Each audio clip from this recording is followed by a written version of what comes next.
Muli, isang pagbati, kapayapaan at grasya mula sa ating Panginoon Diyos sa ating lahat nawa ngayong gabi.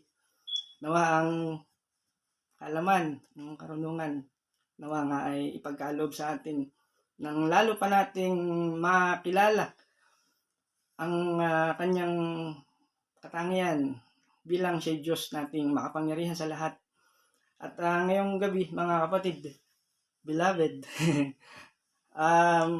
atin pong pag-aaralan, alamin ang isa sa pinaka most important, dominant, sabihin natin main attribute ng ating Diyos, which is hindi naman na-include sa ating book, pero kasama po yon, yung tinatawag po natin na the grace of God. Yan. Familiar term po, grace of God. Okay. So, yun po yung ating pag-aaralan ngayong gabi. At muli po ay samahan niyo po ako sa short prayer. Pray po tayo muli sa ating Diyos. Sa Diyos namin pinaka makapangyarihan at Diyos na gumagawa ng kaparaanan sa lahat ng bagay sa buhay po namin. In-entrust po namin itong aming gagawin ngayong gabi. Kung ano naman po ang aming pagkukulang sa inyo, nawa, patawarin niyo po kami at punuin po kami ng kapayapaan at kagalakan at ng matututunan namin mula sa inyo, sa salita mo, sa tulong ng banal mong Espiritu Santo. So, welcome you, Lord, in our heart. Sa pangalan ni Jesus. Amen. Okay, so ito po yung ating topic ngayon. So, bago ang lahat po, nais ko pong i-remind po yung ating gagawin yung gabi. After po ng ating discussion, dadako po tayo sa ating assignment. So, i-ready nyo po yung inyong ginawa at mamaya po, subukan po nating pakinggan ulit. Okay po, salamat po. Okay. Bilang pagbabalik tanaw, balik-aral, meron po tayong naalala mga nakaraang linggo. Yung tinatawag po natin na communicable attributes of God.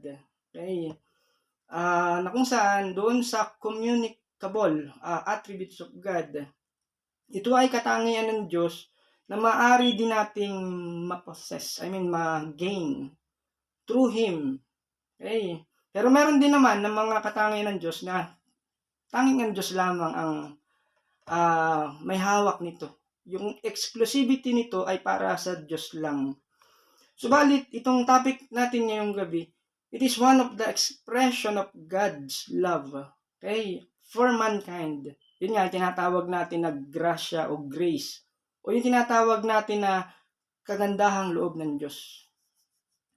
He is the most gracious, of course, God that meron. Talagang siya lamang yun, yung ating Diyos. Kaya naman yung ating puso ay talagang binabaha ng pagpupuri at pasasalamat. Siyempre, natatanging para sa Diyos lamang. Na kung saan ay nagbigay ng modelo or ng isang model kung paano tayo magiging gracious din para naman sa ating kapwa, sa neighbor natin. Okay. So, itong salitang grace of God or God's grace o yung kagandahang loob ng Diyos, biyaya ng Diyos, ay ginamit po sa Biblia. Nakita natin sa Bagong Tipan, sa New Testament, 155 times. Yun po yung gamit niya. So, when we say God's grace, it is God's unmerited favor or reward. Yun po yung kanyang meaning. Meaning, ito po yung reward na tinatanggap ng isang mananampalataya o ng believer na hindi naman natin deserve. Pero ibinigay pa rin ng ating Diyos. Sa New Testament, generally, salvation. Yung grasya, yung grace. Okay? So John 1:16-17. So we are going to use series of verses para po mas maunawaan po natin yung kanyang grace, yung meaning ng grace. So John 1:16 to 17. Babasahin po natin. For from His fullness we have all received grace upon grace. For the law was given through Moses. Grace and truth came through Jesus Christ. Okay? For from His fullness, fullness means ito po yung abundance, yung completeness, yung kakumpletuhan na grasya na natanggap natin mula sa ating Diyos. Grace and truth came through Jesus. Alam naman po natin yun, that grace and truth came through Jesus Christ. Mula sa kapuspusan ng kanyang kagandahang loob, tumanggap tayong lahat ng abot, in term po sa Tagalog, is abot-abot na kagandahang loob. Sa 17, ibinigay ang kautusan sa pamamagitan ni Moses.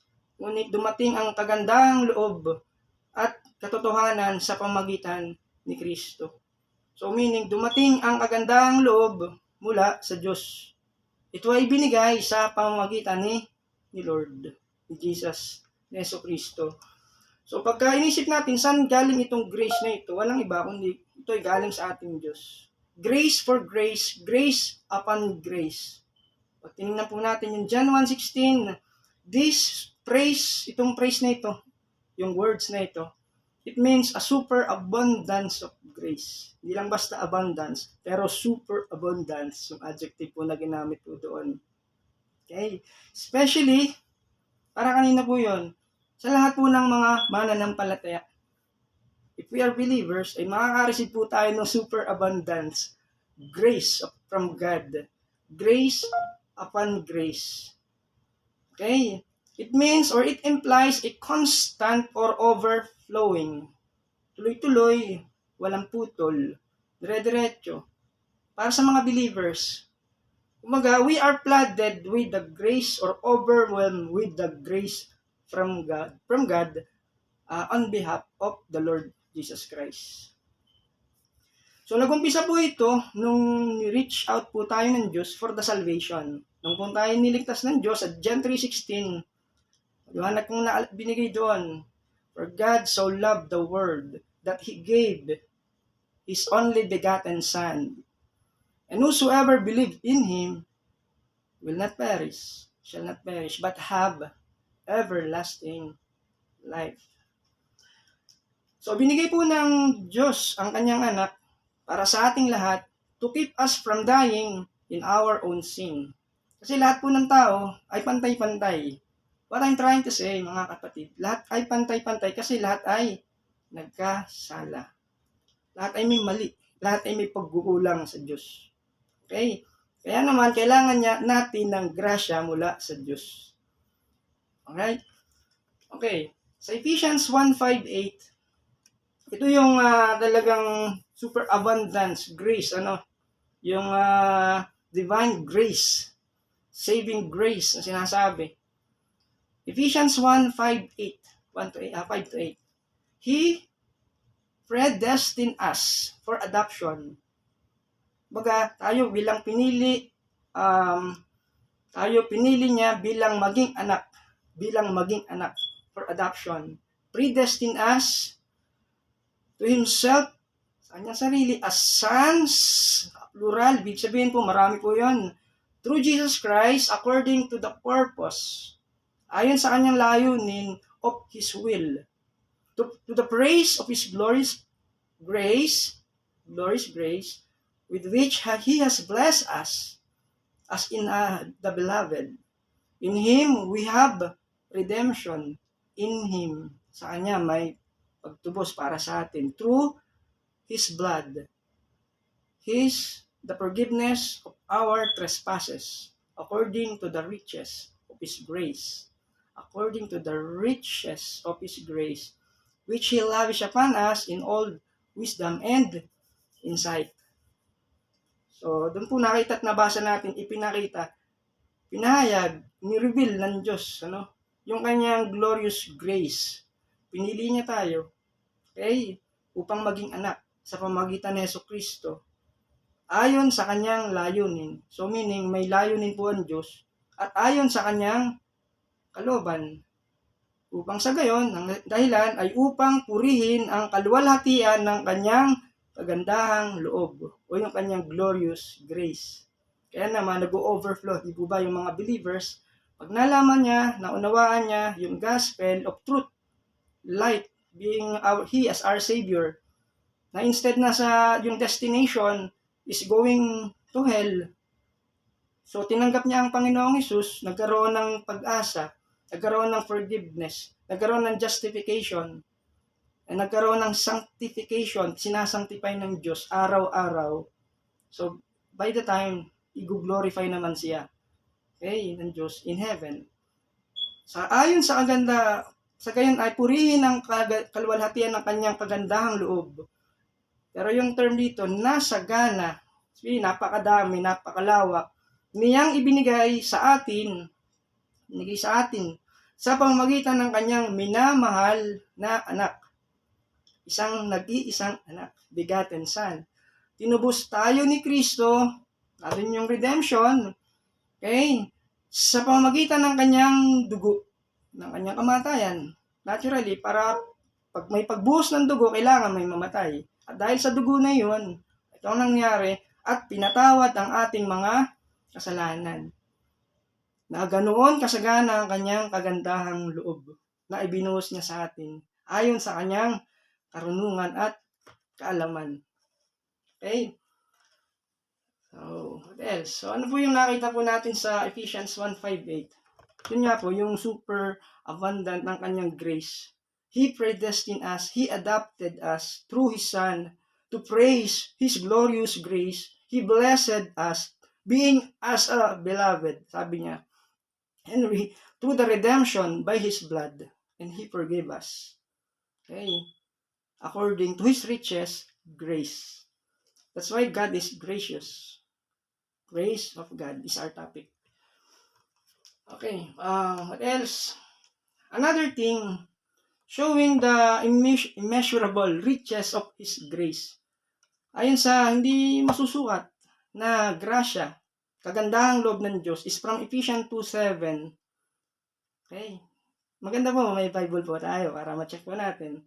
So that in the coming ages, okay, He might show the immeasurable riches of His grace in kindness toward us in Christ Jesus. Ginawa niya ito upang sa darating na panahon ay may pakita niya ang di masukat na kasaganaan ng kanyang kagandahang loob sa kabutihan niya sa atin sa pamamagitan ni Kristo Jesus.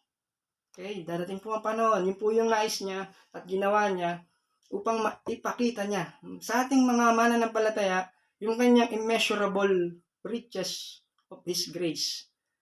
Dahil sa kanyang kabutihang loob, kabaitang loob para sa atin sa pamamagitan ni Jesucristo. Okay? Kaya pagdating sa kung may in love tayo, doon tayo may in love sa ginawa po ng ating Panginoon para sa atin. Sa 2:8 naman ng Ephesians, that for by grace, you saved. For by grace are you saved through faith and not of yourself. Na ang isang paraan lamang o tanging daan lamang para makapasok tayo sa isang relationship sa Diyos ay dahil sa kanyang grasya o through His grace towards us. Of course, through His Son. But it's because of our grace. Through the grace of God. What I mean to say. Kung anong meron tayo ngayon, kung anong position natin ngayon sa harap ng Diyos, kung anong natanggap natin sa Diyos, material things, spiritual things, it's all because of His grace.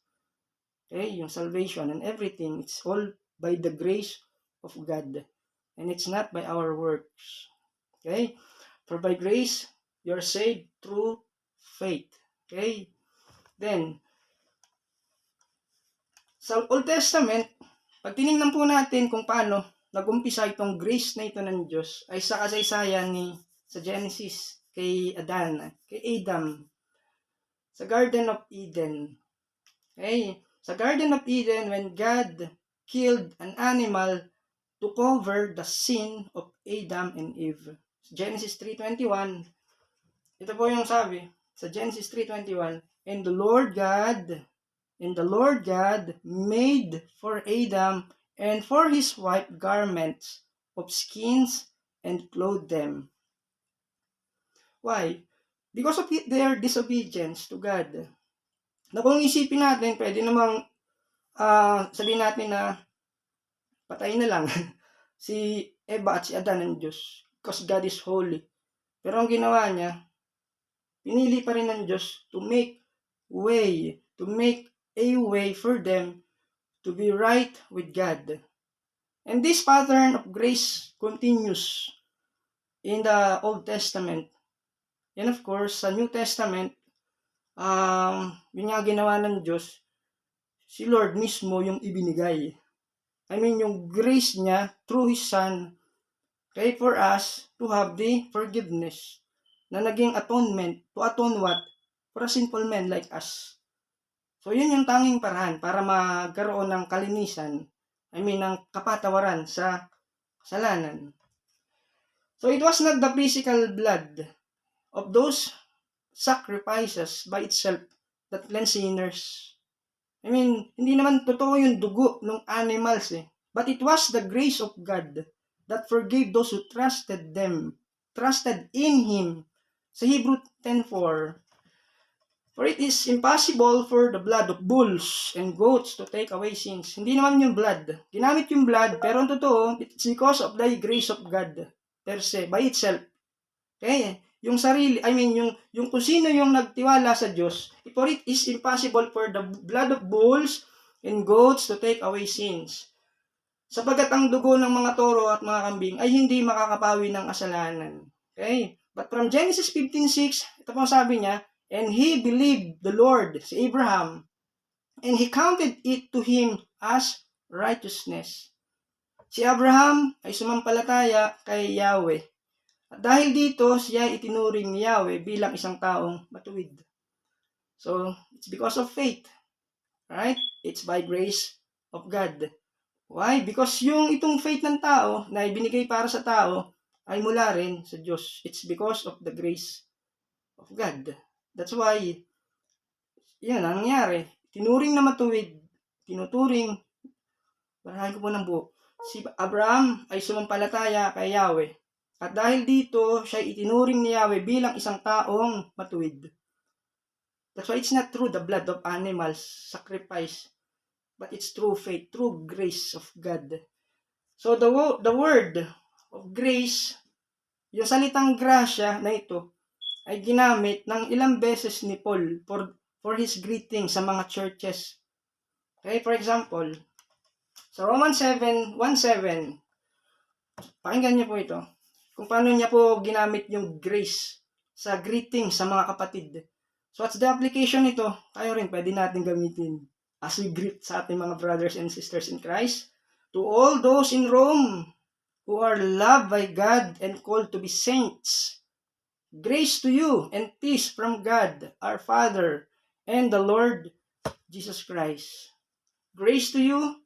So yung grace na yun na sinasabi niya, ginigreet niya is from the Lord to you, para sa atin, para sa mga mananampalataya ng mga taga-Rome, and peace from God, mula sa Diyos and our Father, and the Lord Jesus Christ. Alright, if you notice yung word na saints, sa English po yun po ang ginamit. To all those in Rome who are loved by God and called to be saints. Tinawag to be saints. Saints come from the Greek word hagios, Hagios, which means consecrated to God. Okay? Or holy, sacred, or pious. Consecrated. Ito yung mga pinabanal ng Diyos. Kaya ang tawag sa kanila ay saints. The word also connected from the word saint is yung word na sanctified. Okay? Pinabanal. And a holy come from the same, itong word na sanctified at yung holy, okay, for the saints, come from the same Greek word. Same Greek words. The word is commonly translated being saints. Okay? Kaya magkakaugnay po yun. Pero, Alam niyo po ay ito po alam niyo na rin pero nais po nating i-review 'yun. Sa kanila sa Roman Catholic practice, yung word na saints are revered.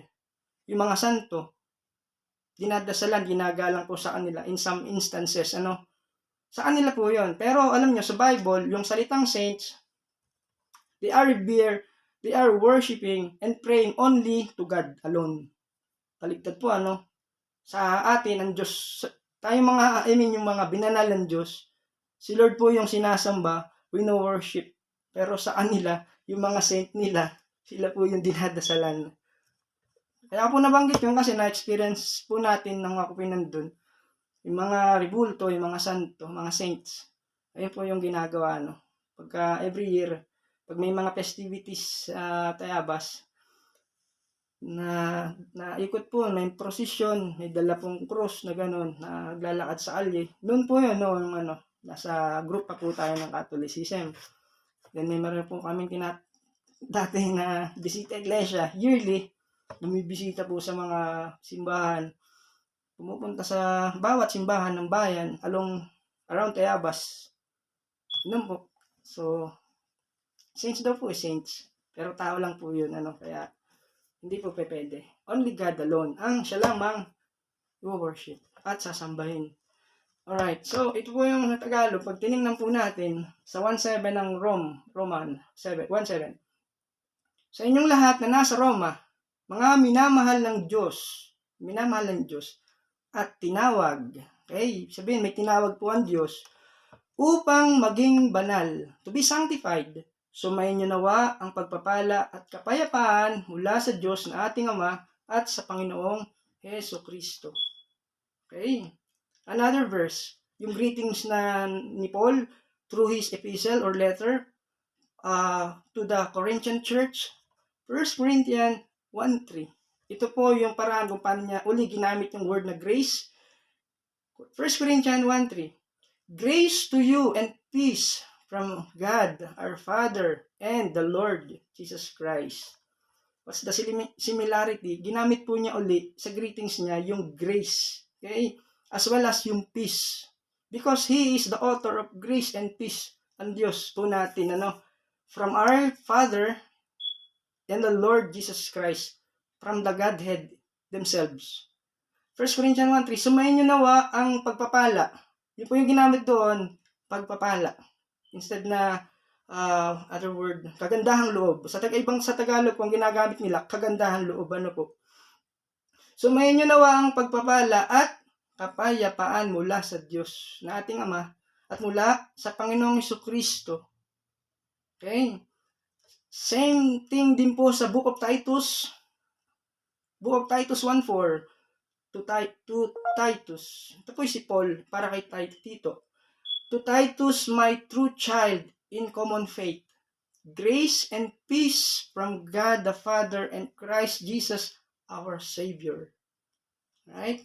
Kay Tito na tunay kong anak sa isang nating pananampalataya, sumaiyo nawa ang pagpapala at kapayapaan mula sa Diyos Ama at mula sa ating tagapagligtas na si Kristo Jesus. Alright, so there is always an acknowledgement para din nga po sa from God the Father to the God the Father and to the Son of God. 1 Peter 1:2. Ganun din po yung binanggit niya doon. In-include po uli niya yung word na grace. Another one is yung peace.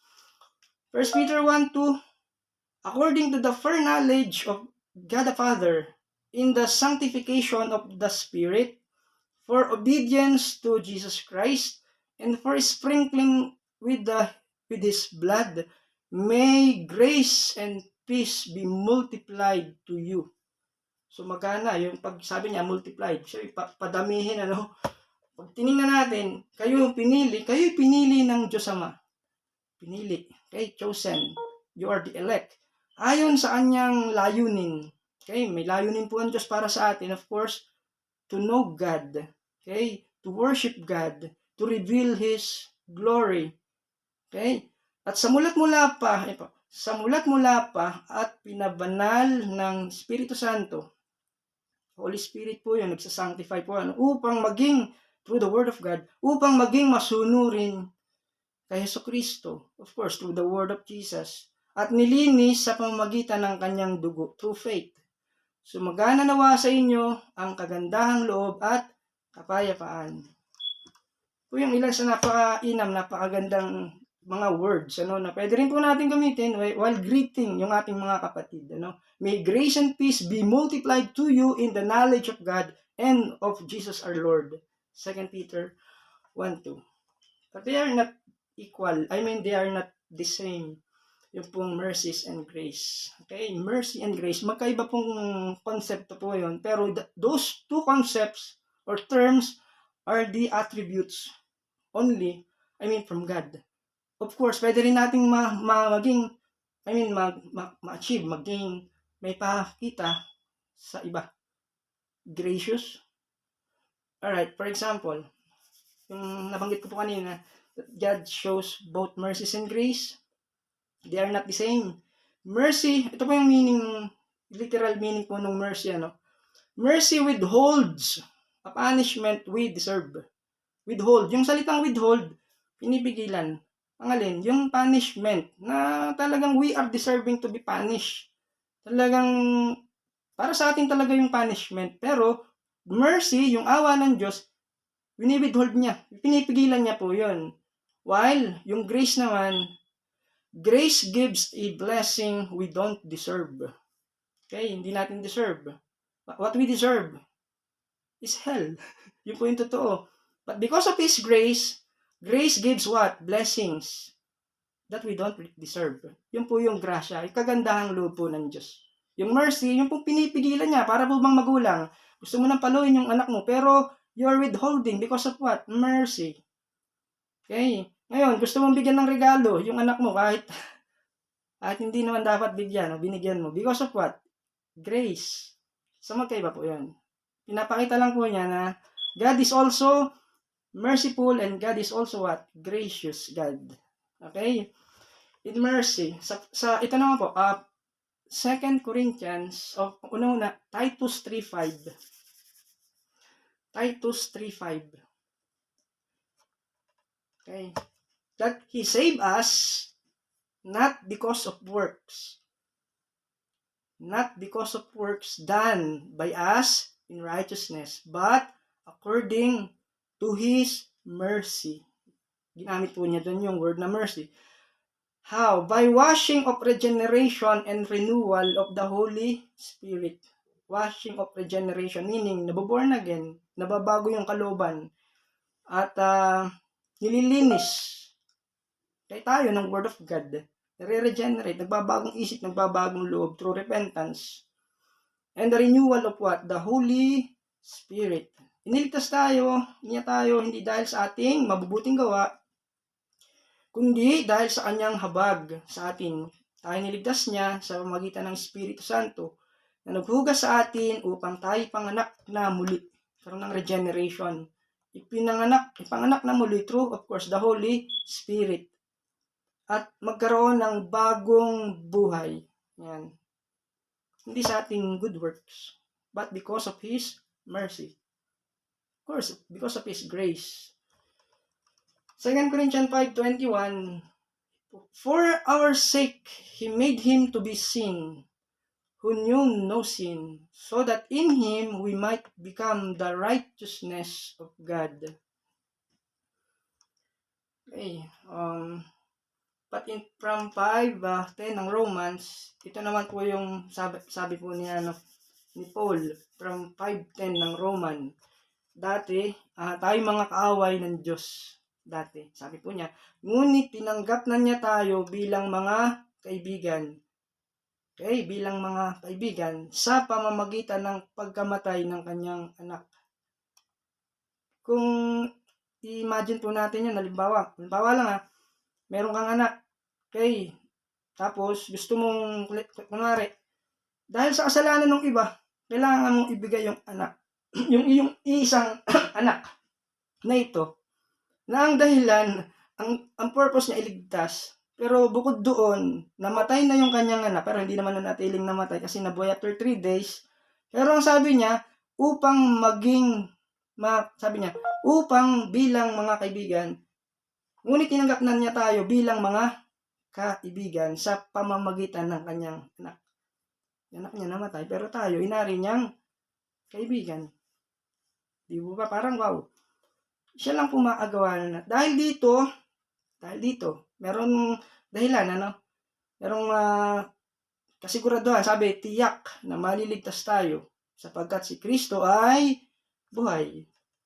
Okay, may kasiguraduhan, may assurance po yung believer na maliligtas sapagkat si Kristo ay buhay na ating tagapagligtas.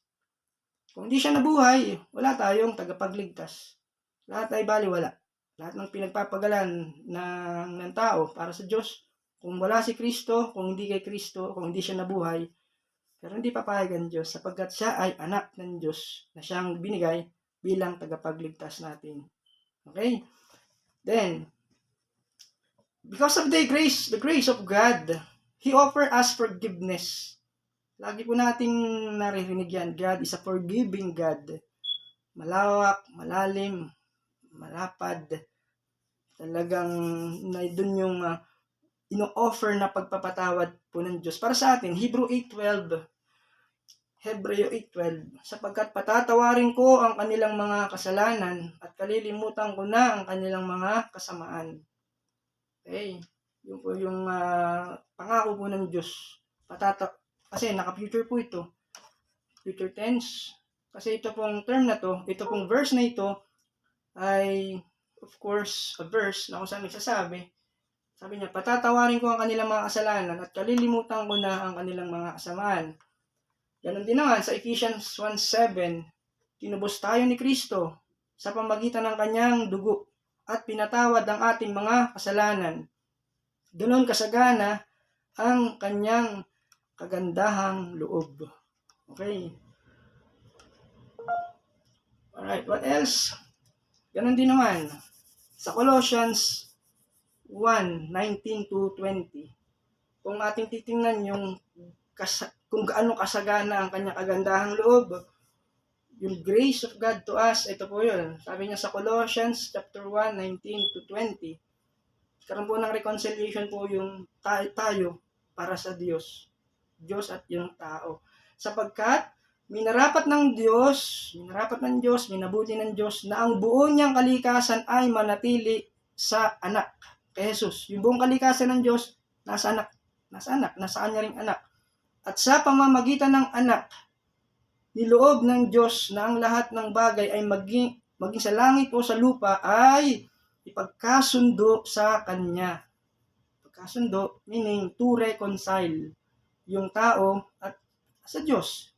Kasi nanon nga po, di ba nga po tayo mga kaaway ng Diyos dahil sa ating pagiging rebellious person, rebellious heart, yung hindi sumusunod sa Diyos.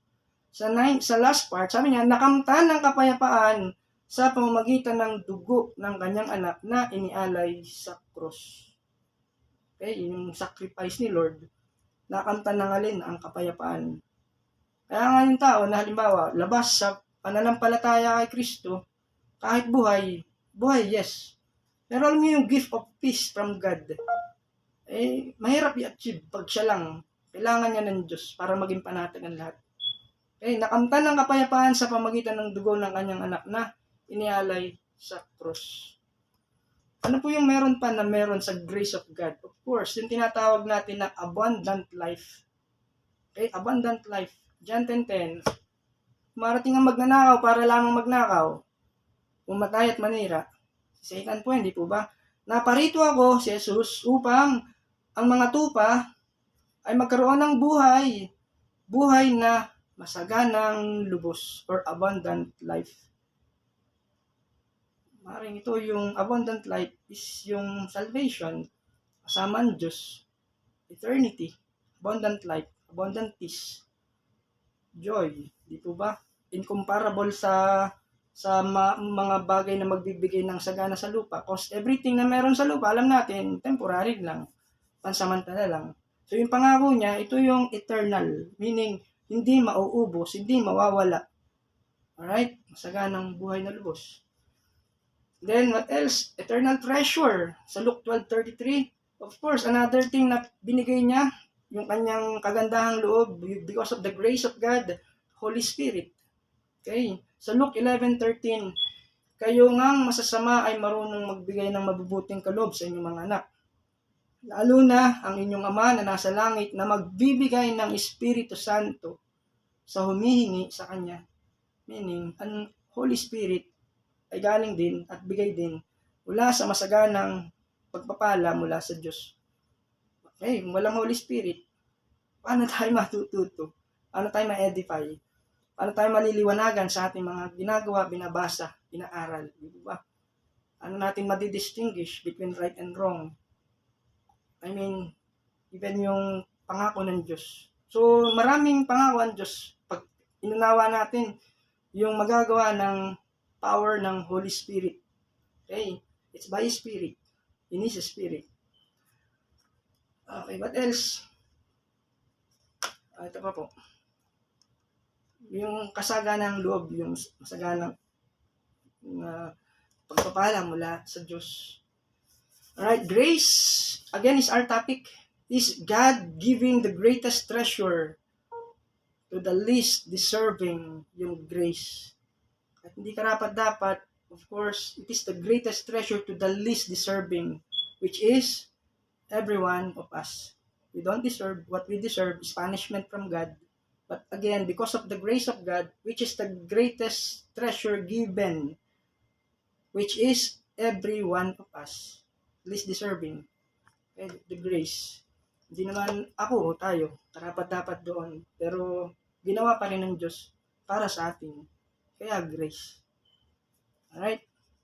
So in this topic or in this lesson, we will try to uncover or to give or to extend yung degree or yung magnitude ng God's grace. O tingnan pa natin kung gaano pa kalalim, kalawak, okay, yung grasya na mula sa Diyos.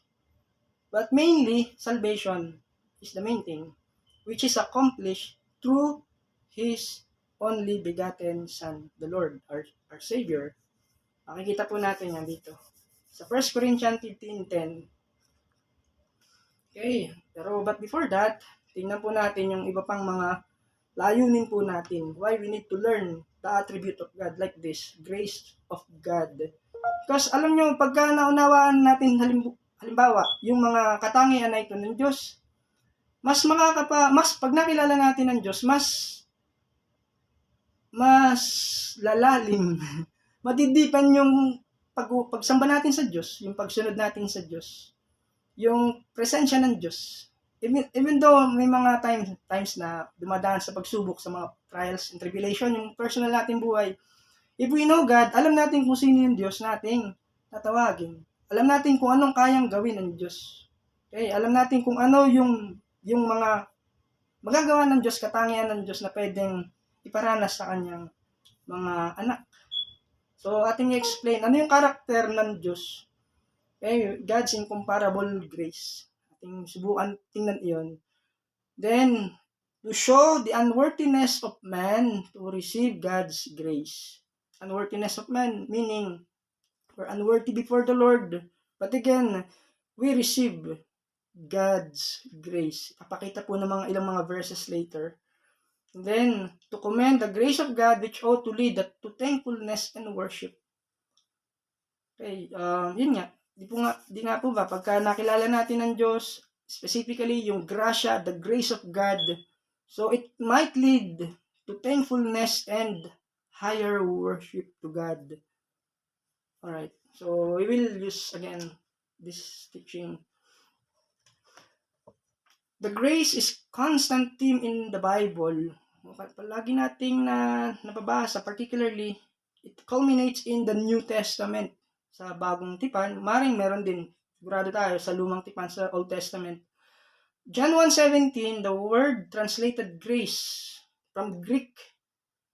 Okay, the Greek word para sa salitang grace is charis or charis, C-H-A-R-I-S, which means favor, blessings, or kindness. Favor from God, blessings from God, kindness from God. Grace. Charis. Charis. Yun po yung Greek word na ginamit. And because God is gracious, dahil ang Diyos ay punong-puno ng kagandahang loob, kabaitan, pagpapala, of course, we can also be gracious to others. Yun po yung tinuturo po nitong teaching na ito. If we're going to think of it, yung application, kung ang Diyos ay mahabagin, syempre tayo mahabagin din. Kung ang Diyos ay mayroong kabaitan, mayroong magandang kalooban, ganun din tayo. Kasi yun nga yung tinatawag natin na communicable attributes mula sa ating Diyos.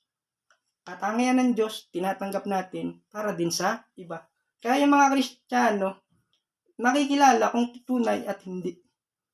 Pag nakita yung karakter, nahirapan, pero ginawa pa rin para sa kanilang favor, ayun, nakikita at nare-realize po nila na ito nga ito totoong Kristiyano. Kasi even though nahirapan siya sa kanyang ginagawa, there is a sacrifice behind what she might doing or yung ginagawa niya. Is nakita ng iba, nagre-reflect po yung mga sabihin na nating communicable attributes mula sa ating Diyos. Kaya, yun, yung isa sa napakaganda na pwede nating mag-gain, ma-receive through Him. Yes. A lot of verse that reaffirm God's grace. Sabihin, may mga verse sa Bible, sa New Testament, na nagko-confirm, na nagsasabi repetition, paulit-ulit sa New Testament with regards sa grace. For example,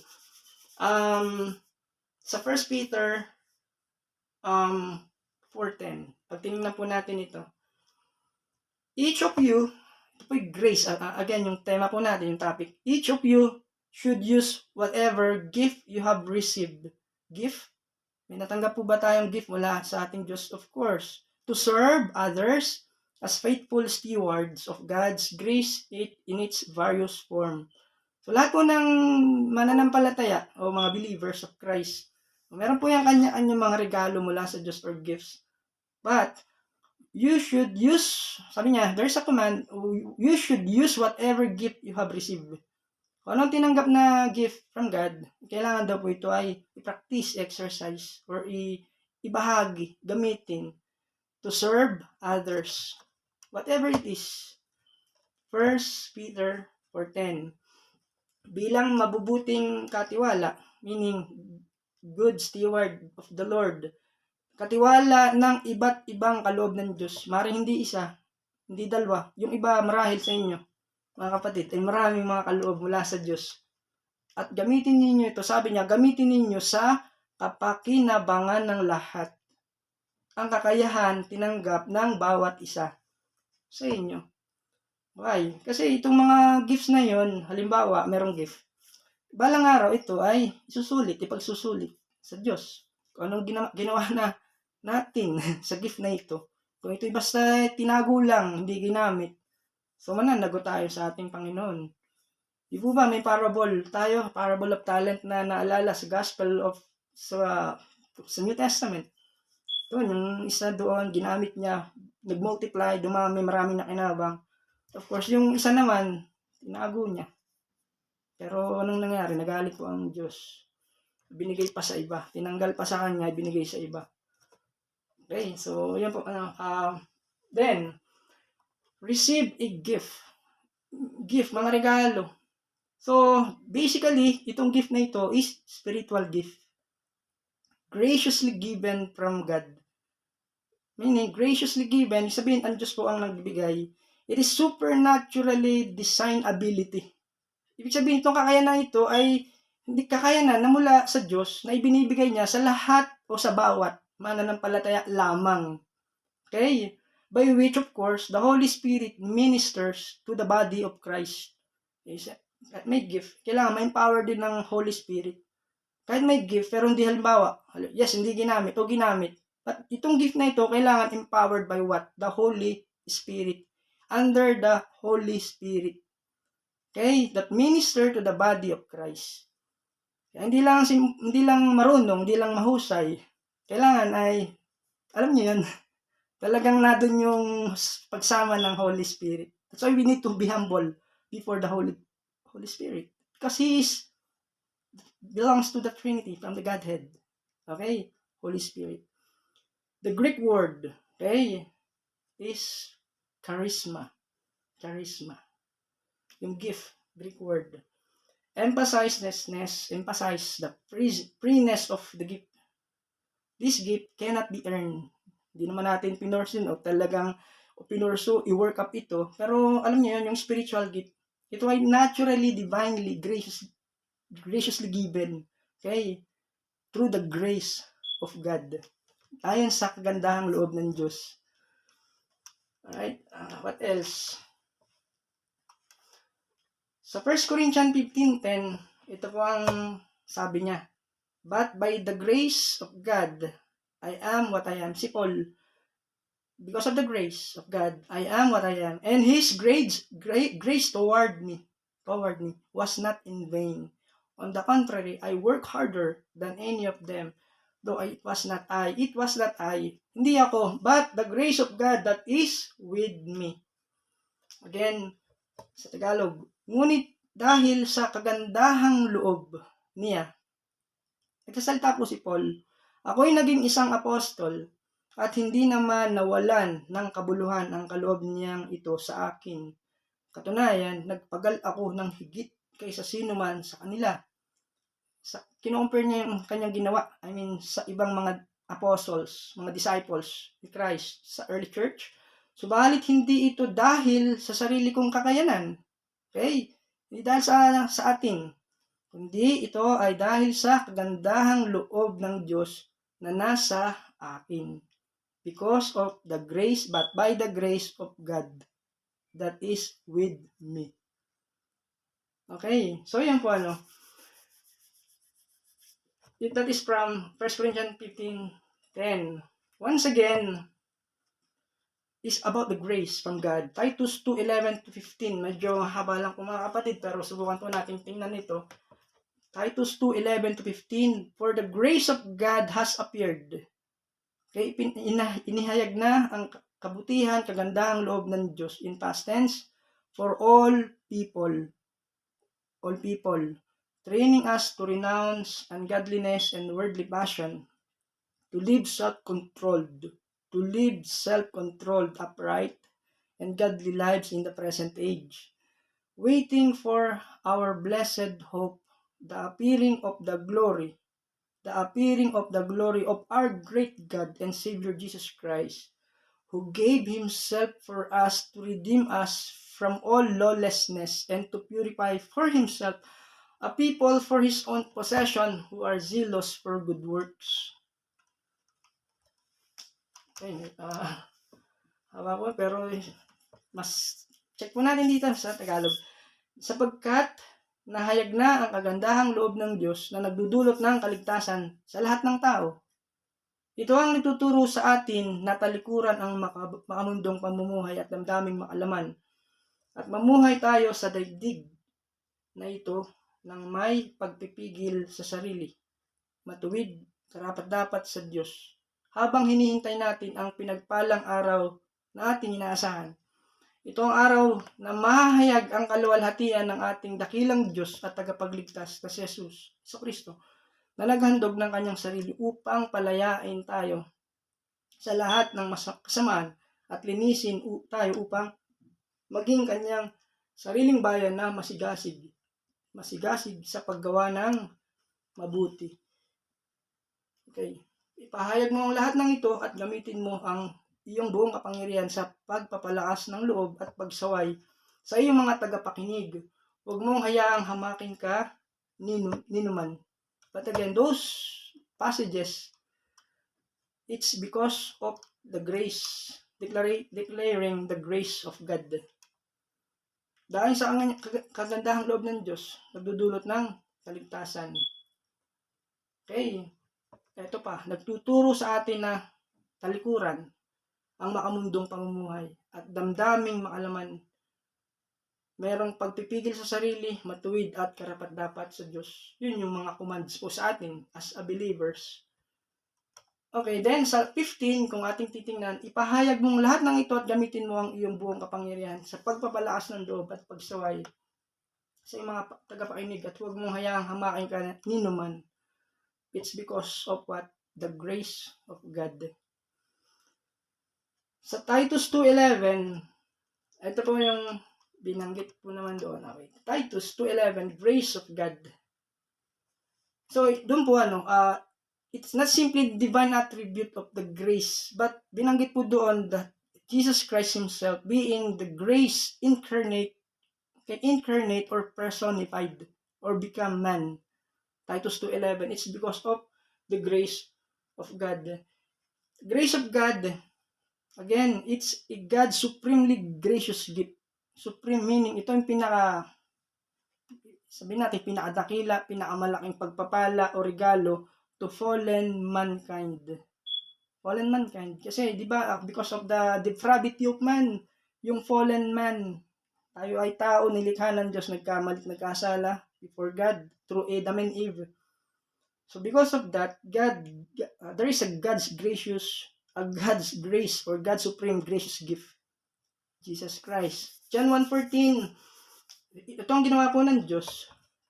Nasa langit po si Lord noong time na yon, pero sabi niya, and the Word became flesh. I mean, the Lord became flesh, naging tao, and dwelt among us. Sa mga disciples niya, nakasama, nanirahan, kasama nila, and we have seen His glory as of the only Son from the Father, full of grace and truth. Sa English po, ginamit po doon, full of grace, meaning filled with grace, jam-packed with grace, complete grace, kompleto. Okay? And truth. Kasi siya po yung truth. Siya po yung God, the truth, the Lord. Alright, John 1:14, pagtitingnan po natin, naging tao ang salita. Meaning, pinadala ng Diyos by the grace of God at nanirahan sa piling namin, ng mga disciples. Nakita namin ang kaluwalhatiang tunay na Kanya. Tunay na Kanya. Glory to the Lord. To Him only. Yung grace, bilang kaisa-isang anak ng Ama. Siya ay puspos ng kagandahang loob at katotohanan. Grace and truth to all men. Alright, pero all men means mankind. Translated man, di po ba? Sa yung salitang all men, mankind. But it's only a category ng tao, but not to every individual. Okay? Alright, so mankind. John 3:16-18, medyo i-check po natin itong verse again na ito. Sapagkat, tanong niyo po ito, sapagkat gayon na lamang ang pag-ibig ng Diyos sa sangkatauhan, sa sanlibutan, in other word. Kaya't ibinigay niya ang kanyang kaisa-isang anak upang ang sino mang sumampalataya sa kanya, there's an invitation from God, ang sino mang sumampalataya sa kanya ay hindi mapahamak, ngunit magkaroon ng buhay na walang hanggan. Sinugo ng Diyos ang kanyang anak, hindi upang hatulan ng parusa ang sanlibutan, kundi upang iligtas ito sa pamamagitan niya. Sa 18, hindi hinahatulan ng parusa ang sumasampalataya sa anak, ngunit hinatulan na ang hindi sumasampalataya, sapagkat hindi siya sumampalataya sa kaisa-isang anak ng Diyos. Okay, therefore, dun sa invitation na yun, although marami nasa sanlibutan, hindi po lahat dun ay tutugon dun sa invitation na ito.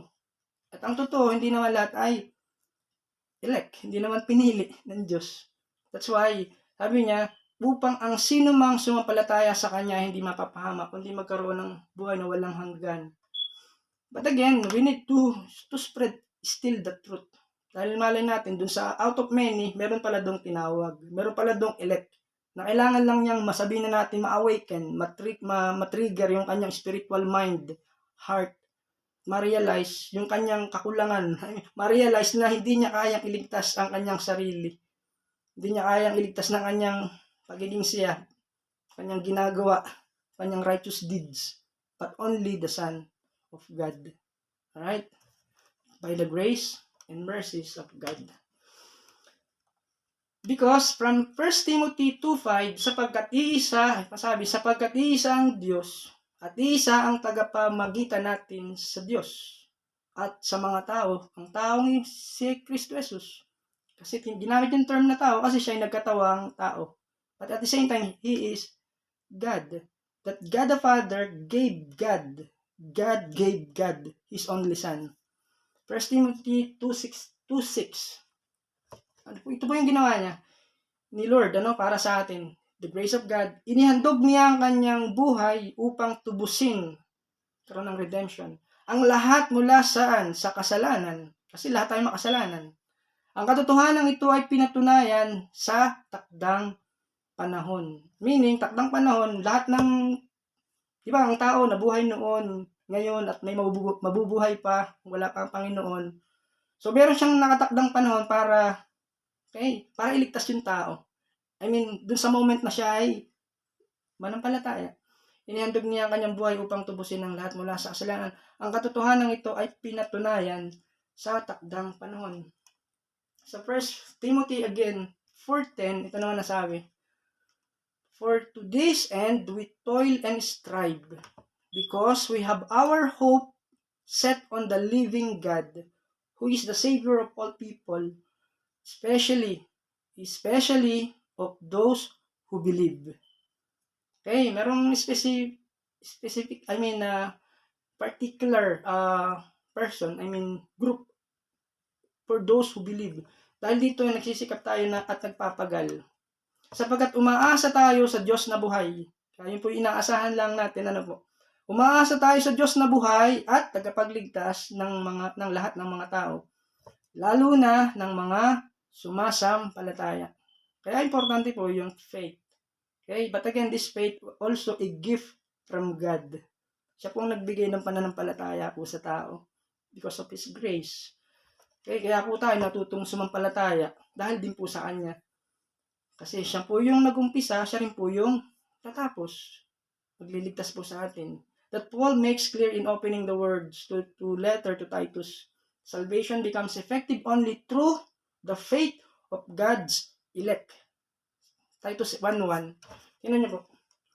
Ang pananampalataya, sabi, Paul as a servant. Sa Titus 1:1, Paul, sabi niya, nagpakilala siya. It is a greeting letter. Paul, a servant of God and apostle of Jesus Christ. Yung statement na yon is an opening letter introducing Paul. Sino siya? Servant of God. And what? Apostle of Jesus Christ. For the sake of the faith of God's elect. Para sa pinili, hinirang, may hinirang ang Diyos. And their knowledge of the truth which accord with godliness. Mula kay Pablo, lingkod ng Diyos at apostol ni Kristo. Sinugo ako, si Paul, upang patibayin ang pananampalataya ng mga hinirang ng Diyos. Ito po yung dahilan, patibayin ang pananampalataya ng mga hinirang ng Diyos. Ano pa po yung kanyang objective? Upang palawakin ang kanilang kaalaman. Saan? Katotohanan tungkol sa pamumuhay na maka-Diyos. Yun po yung kanyang na-receive na sabihin na natin kailangan niyang gawin. Objective goal, mandate from God. Kaya yung mandate. Sinugo ako upang patibayin ang pananampalataya ng mga hinirang ng Diyos at upang palawakin ang kanilang kaalaman. Kaya importante yung kaalaman sa katotohanan tungkol saan? Pamumuhay na maka-Diyos. Kaya merong mga, yun din yung actually kung ating pong i-reflect itong verse na ito para sa atin, yun po yung dahilan, bakit tayo tinawag, bakit tayo pinili. Para yung iba ay tumibay din. Kasi, syempre, yung mga, sabihin natin, yung ibang mga tupa, mga believers, mga elect, sabihin natin, tinawag ng Diyos, pinili ng Diyos. Pero kailangan po nilang lumakas through the Word, feeding the Word. And by that, nagkaroon sila ng strength, liwanag, encouragement through the Word of God. Nagkaroon ng glorious, ng hope, ng pag-asa sa buhay na ito. Okay, even sa paglaban, di lang yung secular things, pero alam natin sa spiritual, sabi nga niya, kaalaman tungkol saan? Pamumuhay na maka-Diyos. Godly living. Malalaman lang yun through what? Through, of course, learning, reading, or listening, hearing, by hearing the Word of God. Okay, di po ba yung faith? Alright. Okay, upang patibayin ang pananampalataya ng mga hinirang ng Diyos. Sa Titus 3:2, ito naman po ang sabi niya, sabihan mo, may command, may command po, dito. Sabihan mo silang huwag magsalita ng masama laban kanino man. Ito example na godly living, Huwag magsalita ng masama laban kanino man. Umiwas sa pakikipag-away at maging mahinahon at magalang sa lahat ng tao. Okay, that's a command for us. Sabihan. Alright, so, yan po yan. As an example, to speak of no one, to avoid quarreling, to be gentle, and to show perfect courtesy toward all people. All people, meaning sa lahat ng tao, ipakita po yun. Sasalita ng mga, alam niyo po yun, mga negative things, mga pakikipag-dialogue, away. Kahit sa social media, di po ba? Na iniiwasan po natin yun. To show perfect courtesy toward the all people. Paano po nila malalaman yun? Hindi kailangan nga ipaalam. Kasi kung wala magpapaalam, paano nila malalaman? Kaya pinapaalam po natin. Alright? So what else? Alright. Out of all humanity. Sa dinami-dami ng isang katauhan sa buong mundo, billion, po. Pag chinek niyo po yung statistics, yung bilang ng population sa internet, makikita niyo po ilan ang nabuhay, ilan ang namatay, ilan ang pinapanganak, kada araw, kada minuto, kada segundo, mache-check niyo po doon. Out of all humanity. Ito yung mga tao na simula pa noon, Only those who believe will be saved. Only those who believe will be saved. John 1:12. Tingnan natin po yun. Tingnan po natin ito, mga verse na ito. Yung sinabi ko po sa inyo. Bigyan niyo po ako ng 10 seconds. I-check po natin dito. Ito, nakita ko na po. Ayan. Ito po yan. Sa John 1:12, alam na po natin ito. At basahin ko po ulit sa inyo. Subalit, ang lahat ng tumanggap at sumampalataya sa Kanya ay binigyan niya ng karapatang maging anak ng Diyos. Okay? Out of many, pero subalit. Okay? Meron po doong subalit. Subalit ang lahat ng tumanggap, sumampalataya, binigyan ng karapatang maging anak ng Diyos by the grace of God. John 3:16, ganun din po, Sapagkat kayo na lang ang pag-ibig ng Diyos, kaya't ibinigay niya ang kanyang kaisa-isang anak upang ang sinumang sumampalataya. Kasi hindi naman lahat sasampalataya. Sa Kanya ay hindi mapahama, kundi magkaroon ng buhay na walang hanggan. John 5:24. Pakatandaan nyo, ang nakikinig sa aking salita at sumampalataya sa nagsugo sa akin, siyempre sa kay Father God, ay may buhay na walang hanggan na hindi na siya hahatulan, kundi nakatawid na siya sa buhay mula sa kamatayan. That's a great promise from God. Ang nakikinig. Yun po, Alright. At sumampalataya. Then, sa John 5:38, ito pa na ang sabi niya, hindi nananatili sa inyong mga puso ang kanyang salita, sapagkat hindi kayo sumasampalataya sa isinugo niya. Kasi anong panahon na ito, kausap po niya, marahil yung mga Pariseyo, yung mga tuturo ng mga kautusan sa panahon ni Jesus. Hindi nananatili sa inyong mga puso ang kanyang salita sapagkat hindi kayo sumasampalataya sa sinugo niya.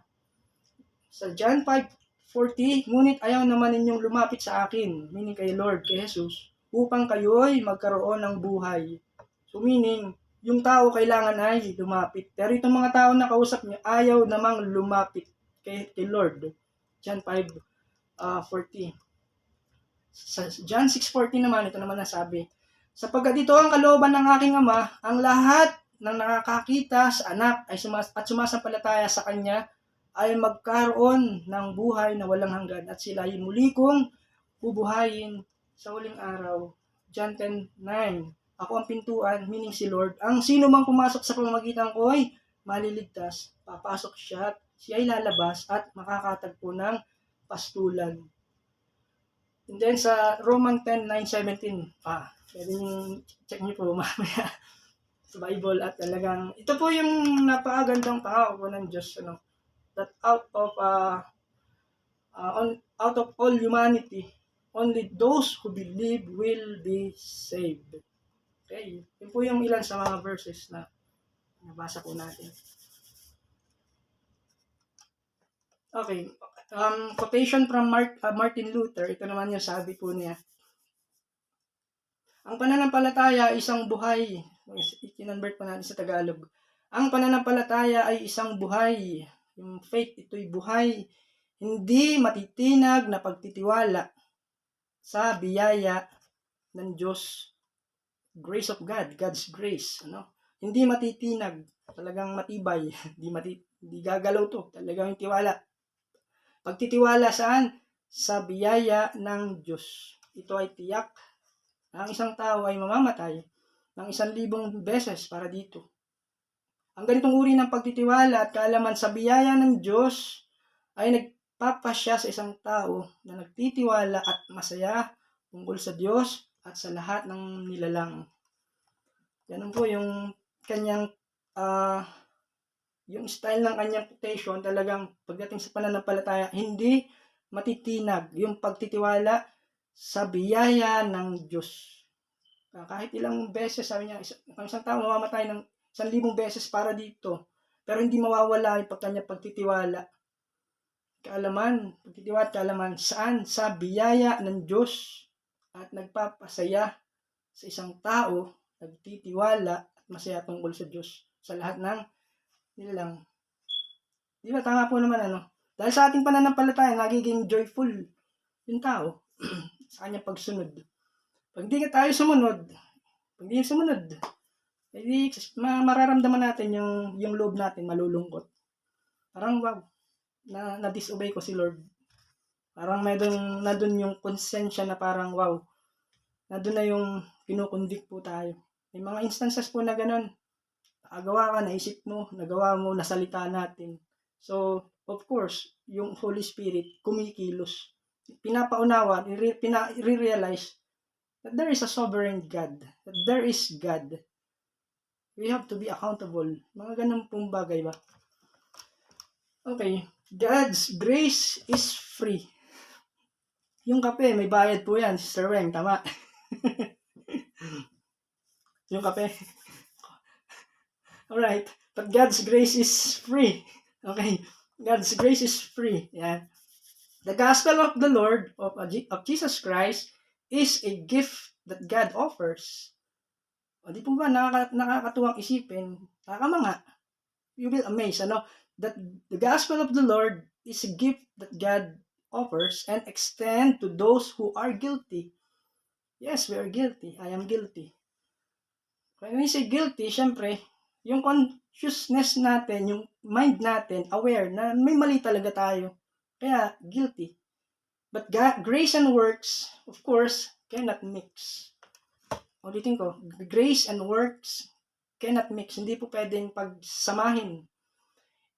Of course, if works play a role of justification, kung daw yung ginagawa natin ay paraan to justify us, yung mabubuting ginagawa natin para sa Diyos ay paraan para to justify us, para ma-cleanse tayo sa ating guilt o mapawalang sala tayo. Therefore, God's grace no longer grace. Okay, ulitin ko po ha. Ang sense po ay, kung yung ginagawa natin, yung mabubuting gawa natin, if works play a role of justification yung mga ginagawa natin, then God's grace is no longer grace. Kumbaga yung, for example, yung salvation natin, di ba, yung ibang mga faith movements, for instance, yung salvation nila is through works and traditions, work of men, obeying the law or whatsoever. Even sa New Testament, sa Old Testament, yung way of salvation is through works or good works. Pero pag gaganon ang basehan ng salvation, therefore, grace would no longer grace. At paano po natin ma-check po natin yung Romans 11:6. At kung iyon ay dahil sa kanyang kagandahang loob, Maliwanag na iyon ay hindi dahil sa gawa. Sabihin, niligtas tayo not by works. Okay? At kung iyon ay dahil sa kanyang kagandahang loob, maliwanag na iyon na hindi dahil sa gawa. Sapagkat kung ang ginawa ng tao ang batayan o yung basehan, hindi na iyon masasabing kagandahang loob or grace. Grace, okay, and works cannot mix. Hindi po pwedeng pagsamahin. We are doing good works because we are saved. Yun po yun, ano. Alright? So, mutually exclusive po yun. Means, yung grace and works, mutually exclusive, meaning, unable to be both true at the same time. They are contradictory. They are incompatible. Yung dalawa. Grace and works. Okay, the verse that we are going to use is from Romans chapter 3, verse 21 to 31. Medyo mahaba, pero kailangan po nating maunawaan, marinig po ito, uli. Romans 3, 21, 31. Yung kanyang kabuang tema po nito is, ito po yun, ang pagpapawalang sala ng Diyos sa tao. Yung pong ginawa niya, hindi po yung ginawa po natin. Ngunit ngayon nahayag na kung paano ginagawang matuwid ng Diyos ang tao. Ito'y hindi sa pamamagitan ng kautusan. Okay? Bagaman, ang kautusan at ang mga propeta ang nagpatotoo tungkol dito. Sa verse 22, ginagawang matuwid ng Diyos ang lahat sa pamamagitan ng kanilang pananampalataya. Meaning, we are justified through our faith. Napapawalang sala na ginagawang matuwid ng Diyos. Through faith. Through faith kay Jesus. Yan, kay Jesucristo, sa pamamagitan ni Jesucristo. Walang pagkakaiba ang mga tao. There is an equality. Walang pagkakaiba. Sapagkat ang lahat ay nagkasala.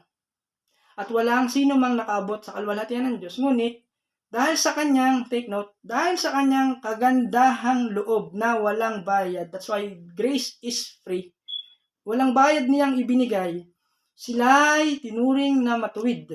Okay? Because of the grace of God, binigay po niya ito, sila ay tinuring na matuwid sa pamamagitan ni Kristo Jesus, na siyang nagpapalaya sa kanila.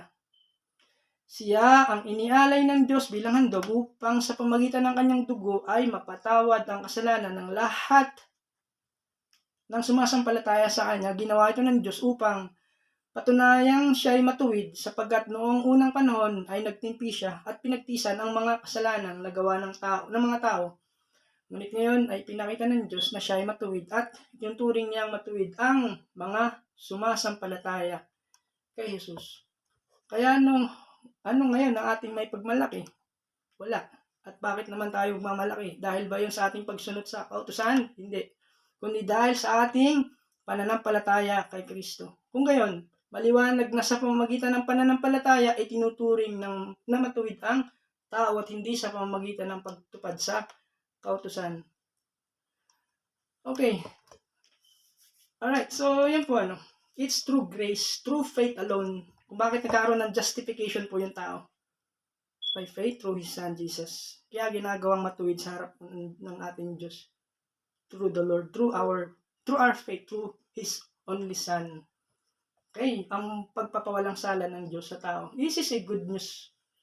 Mabuting balita po ito, Kasi siya lamang po yung makagawa ng paraan para ma-justify po yung tao. Diba, naalala niyo po si Martin Luther nung nag-meditate po siya. Na bawat minuto, bawat oras ng buhay niya, araw-araw, iniisip niya, paano yung kanyang mga maliliit na kasalanan, paano mapo-forgive iyon ng Diyos. Nabasa po niya itong Book of Romans, na ginagawa ang tao, napapawalang sala ang tao, hindi dahil sa kautusan, yan. Hindi dahil sa mga tradisyon, okay, kundi dahil saan? Sa pamamagitan ng pananampalataya, through faith alone, sola fide. Okay, in other word. What else? Ito naman ito pa, isa pong patunay doon, true righteousness, o will become righteous because of faith, yung kwento ni Abraham. Romans 4, 1 to 11. Kunin ko na lang po yung ilang verse, sa verse 2, tungkol kay Abraham, na ating ninuno. Ito naman nasabi. Ano ang kanyang karanasan tungkol sa bagay na ito? Kung itinuring siya ng Diyos na matuwid dahil sa kanyang dahil sa mga nagawa niya, may pagmamalaki sana siya. Pero sabi, ngunit wala siyang may pagmalaki sa paningin ng Diyos. Si Abraham ay sumampalataya sa Diyos at dahil dito, siya ay itinuring ng Diyos na matuwid. Ang ibinibigay sa taong gumagawa ay hindi itinuturing na kaloob, kundi kabayaran.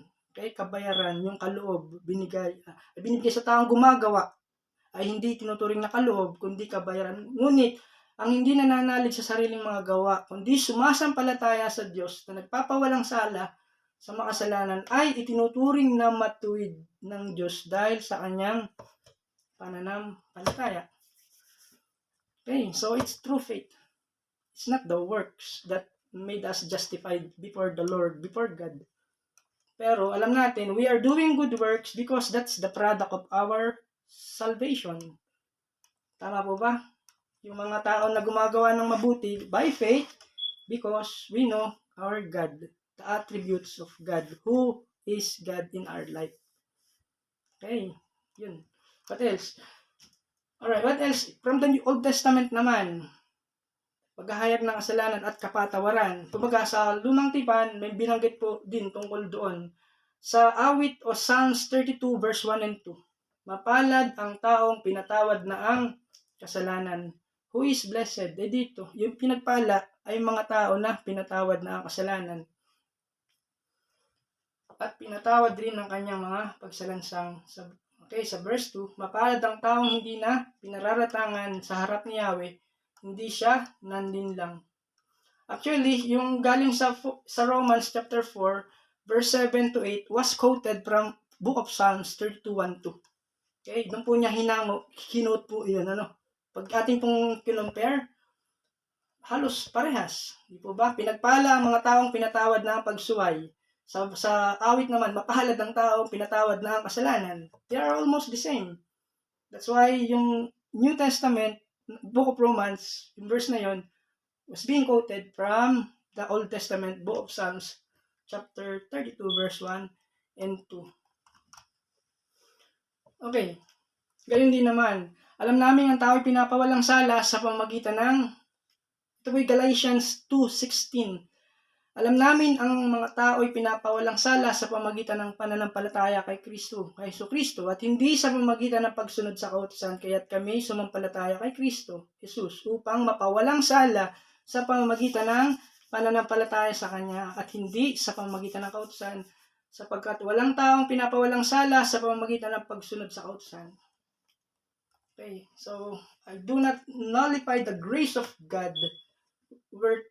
For if righteousness were through the law, then Christ died for no purpose. Okay, hindi ko tinatanggihan sa Galatians 2:21. Hindi ko tinatanggihan ang kagandahang loob ng Diyos kung ang tao ay mapapawalang sala sa pamamagitan ng kautusan. Walang kabuluhan ng pagkamatay ni Kristo. Sa Galatians 3:11 naman, malinaw na walang taong pinapawalang sala sa paningin ng Diyos sa pamamagitan ng kautusan. Sapagkat sinabi ng kasulatan, ang tinuturing ng Diyos na matuwid sa pamamagitan ng pananampalataya ay mabubuhay. So those are the verses na yung true faith through His Son, yun nga maglilid to have our justification and salvation para sa atin. Okay, Titus 3:5, iniligtas niya tayo hindi dahil sa ating mabubuting gawa, kundi dahil sa kanyang habag sa atin. Tayo niligtas niya sa pamamagitan ng Espiritu na naghugas sa atin upang tayo'y ipanganak na muli at magkaroon ng bagong buhay. Okay. Ephesians, alright. Those are the things related, of course, sa salvation, also because of the grace of God. So, medyo skip po ako ng konti para makapunta po tayo sa kasunod. Pero hindi po ako kumpleto. Dadagdagan pa po natin ng konti na lang po. Next, that God's grace is eternal. Eternal. Okay. Eternal means, alam natin po yun, there is no beginning and no end. Kaya eternal. Before time began, God planned to give His grace to His elect. Kumbaga, itong grasya ng Diyos, yung kagandahang loob na ito ng Diyos, ay nakaplano na sa Diyos. Okay, na kung saan itong plano na ito, of course, ay para sa mga kanyang tinawag, pinili, elect or chosen, predestined, saved people. The elect were not chosen on the basis of what they do. Parang yung mga binabanggit natin kanina. Yung pagpili ng Diyos sa atin, eh hindi basehan niya kung ano yung ginagawa po natin, ano yung ginawa natin ginawa natin before. Pero yung kanyang pagpili sa atin, according to God's own purpose. Siya po yung pumili at meron po siyang sariling purpose and grace. 2 Timothy 1:9. Who saved us? 2 Timothy 1:9. Who saved us? Siya ang Diyos na nagligtas sa atin and called us. For what? To a holy calling. Banal yung pagkatawag. Not because of our works. Sabi niya, not because of our works, but because of His own purpose. Ayon sa kanyang layunin, purpose and grace, and which He gave us in Christ Jesus before the age began. Kaya, before time began, meron na po siyang plano at meron nang nakatakdang na plano para sa mga tinawag niya na nagligtas at tumawag sa atin para sa isang banal na gawain. Holy calling, banal na pagtawag o gawain. Ginawa niya ito hindi dahil sa anumang nagawa natin, kundi ayon sa kanyang layunin at kagandahang loob o yung grace of God. Sa simula pa, from the very beginning, ito ay ibinigay na niya sa atin sa pamamagitan ni Kristo Jesus. That's why God is so gracious. Okay, grace is eternal. Yung time frame, mula nung pa, ay binigay na niya para sa atin. Alright? Holy calling, alright? Yung pong pagkatawag sa atin. Sa New Testament epistles, sa mga letter na ginawa po ni Paul, sinulat niya. So, this is not actually the general invitation sa mga sinners, of course, to believe the gospel and be saved. But it refers to what? It refers to God's effectual call. Okay, when we say effectual call, of course, for the to elect to salvation, of the elect to salvation. Effectual means, from the classical translation Bible sa King James tsaka sa New American King James Version, ang ginamit po ay effectual call. Sabi po, effectual, yung word. Like for instance, sa Ephesians chapter 3, verse 7, sabi po sa English ay, according to the gift of the grace of God given me, kay Paul, by the effectual working of His power. Sa kagandahang loob ng Diyos, ako'y ginawa niyang lingkod upang ipangaral ang magandang balita at kung tungkuling ito ay ibinigay niya sa akin, yun yung call, binigay niya kay Paul sa pamagitan ng kanyang kapangyarihan. That's in Tagalog. But then in sa Romans 1:7, ito naman nasabi, to all, yung pagtawag po ito ang sinasabi po natin, to all those in Rome, yung mga nasa Roma, who are loved by God and called to be saints. Grace to you and peace from God, our Father, and the Lord Jesus Christ. Okay, alright, the holy calling, ito po yung verse in Tagalog, sa inyong lahat na nasa Roma, mga minamahal ng Diyos at tinawag upang maging banal. Sumainyo nawa ang pagpapala at kapayapaan mula sa Diyos na ating Ama sa Panginoong Jesucristo. So, this calling, yung pagtawag, hindi lang sa kanila, kundi sa lahat ng mga mananampalataya, yung result po nito will be holiness, kabanalan. And of course, yung tinatawag natin na imputed or justification, meaning napapawalang sala po yung believers through faith, through His Son, and be sanctified or imparted. Okay, sanctified meaning pinababanal. And finally, completed, will be completed is what? Yung glorification. I-glorify ng Diyos in completion in the future. Okay, else. Okay. Alright, grace. Medyo bigyan po natin ng another description po yung grasya po. Yung grace is also a basis for God's sustaining, or enduring work in believers. Dahil po sa grasya ng Diyos, nag-i-endure, nami-maintain, nasusustain po yung yung yung grasya na ito para kanino? Para po sa atin in the believers. Tingnan po natin sa Philippians 1:6. I am sure of this, that He who began a good work in you will bring it to completion at the day of Jesus Christ.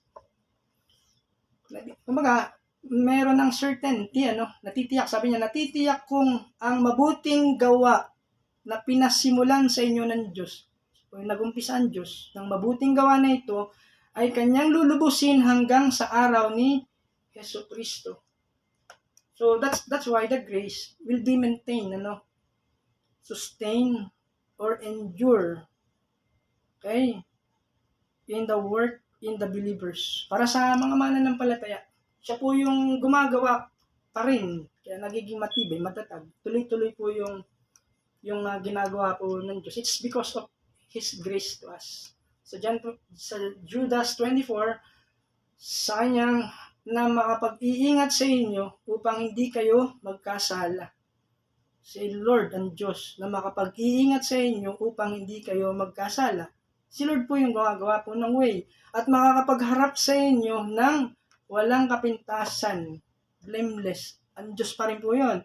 Through His grace, may malaking kagalakan sa kanyang kaluwalhatian in Christ Jesus.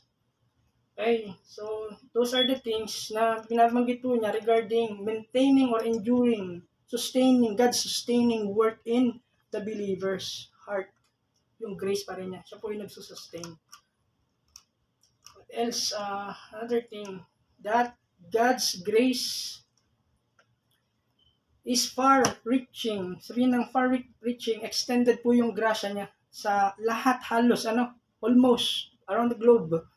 Sa from Titus 2:11, sapagkat nahayag na ang kagandahang loob na nagdudulot ng kaligtasan sa lahat ng tao. Magkakos ng salvation sa lahat.